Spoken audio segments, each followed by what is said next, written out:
So I've been scrolling Twitter and I'm just wondering, are the men's okay? Y'all okay? Okay, so this woman named Hippolyta, she says, my ex crashing out real bad because I don't want him. A 34-year-old man telling me my anxiety medicine is making me cold. LOL. So here's a screenshot from him. He says, be an adult, please. He said that on Wednesday. And then the day that she posted this says, F it then. I tried.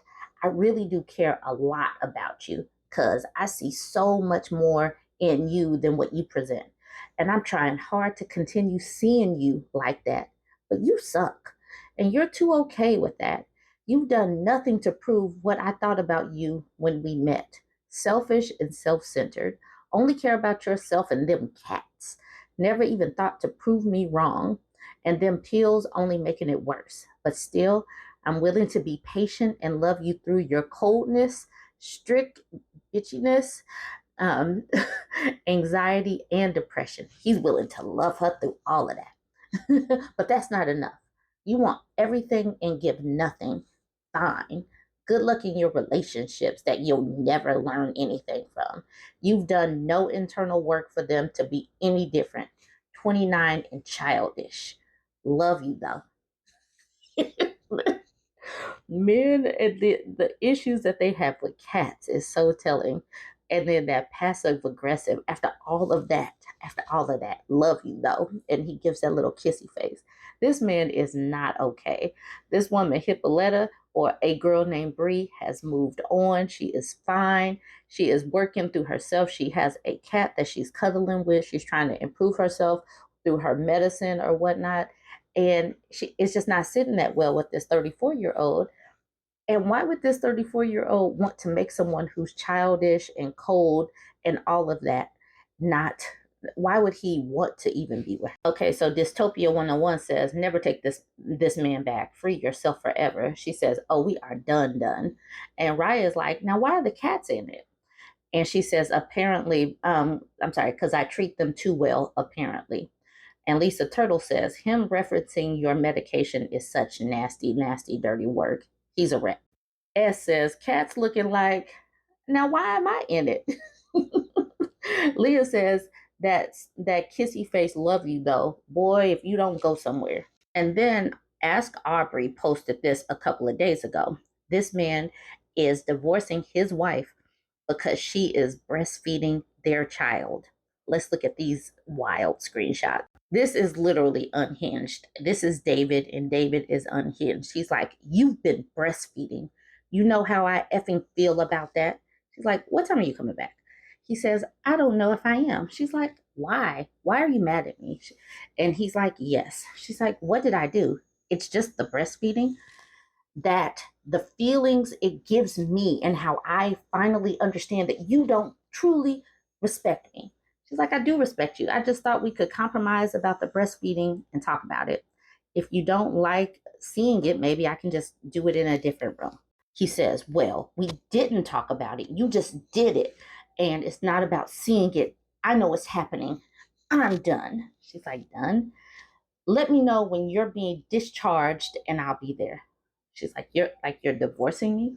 You go back behind my back and do something I've stressed about not doing. That's no different than lying and shows how little you respect me. I wasn't meaning to disrespect you. I just wanted to give Wilder breast milk since he was born early, and I know it's the best thing for him with the antibodies and other stuff he'll get from it. Wilder, their child. David continues, I wasn't playing. She's like, I know. You are B word for making matters worse. I'm sorry you feel that way towards me. Keep in mind, this woman just had a baby. I doubt they're going to let me bring y'all home, so good luck figuring out a way to make that happen. She's like, I just felt it would be okay to breastfeed Wilder and we could compromise a situation where you don't have to be in the room. You don't get it. I told you that with Hunter, that was a compromise you made then, and I still feel the same way about it. After you heal and get on your feet and are able to afford your own place, move out.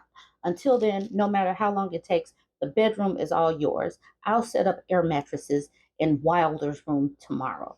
So F it, F you, we're done. I'm going to talk to a lawyer about 50-50 custody because no matter how much I hate you, I would never keep the boys from you. You can stay at the house forever as long as you need. I'll sleep in Wilder's room. And she says, they made a report because of what happened that first night I stayed at the hospital. And he responds with, not what they said. They didn't know anything about last week. They said because you told them this morning you didn't feel safe with me in the room and wanted me to leave. She's like, I just didn't want to fight over me breastfeeding. He says, F you. I told you when we fought over it with Hunter, I would leave you if you did it. These people are not okay, and I hope that the birth rate continues to plummet to hell. New moms deserve so much better than this. New moms deserve so much better than this. And if your partner can't be supportive of breastfeeding, this is such a critical time.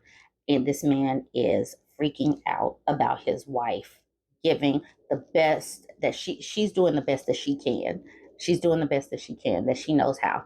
And this is what her husband is doing. Now let's move on to this sperminator. So news dropped that this football player, Tyreek Hill, appears to have 10 children. 10 children. And they posted his wife along with his baby mamas. And all I said to this was, I'm so glad that he doesn't prefer Black women. This is a win. No Black women were involved in this story. I repeat, no Black women are involved in this foolishment because they're not. Is a Black man and he's out here dropping off his sperm and all of these other women, their preferences.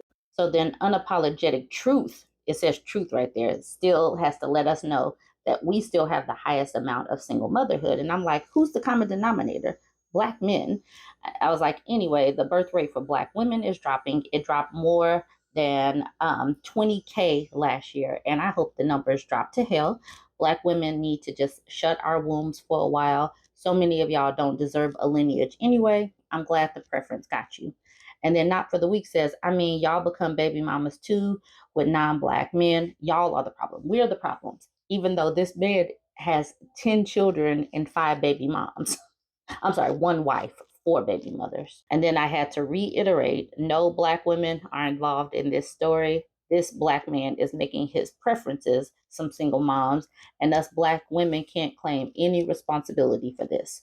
I don't know why they want to blame us for everything, but no Black women were involved in that story.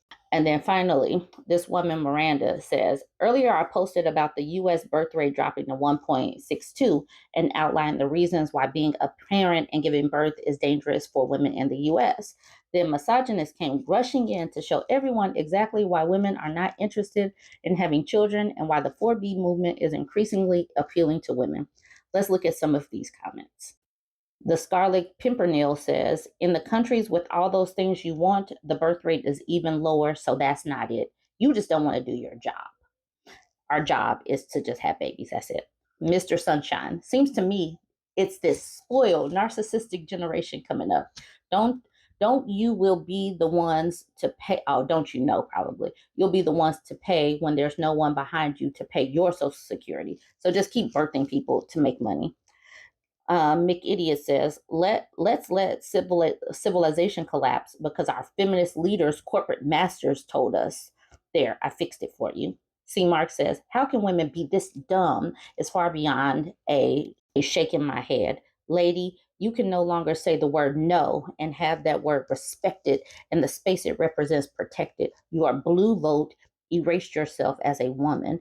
You have no autonomy due to your stupidity.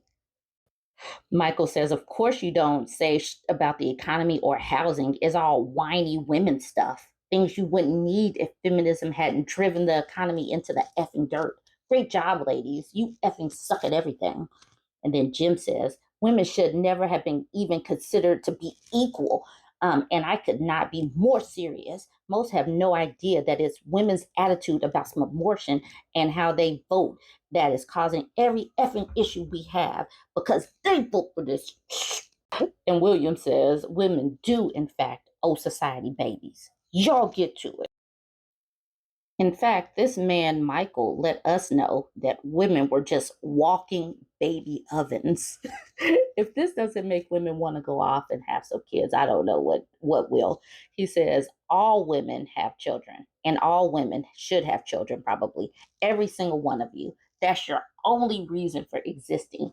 You people are walking baby ovens. I'm so sick of it. You women having choices. He's just sick of it. Ladies, let these numbers tumble to hell. Just keep opting out. For me, just keep opting out.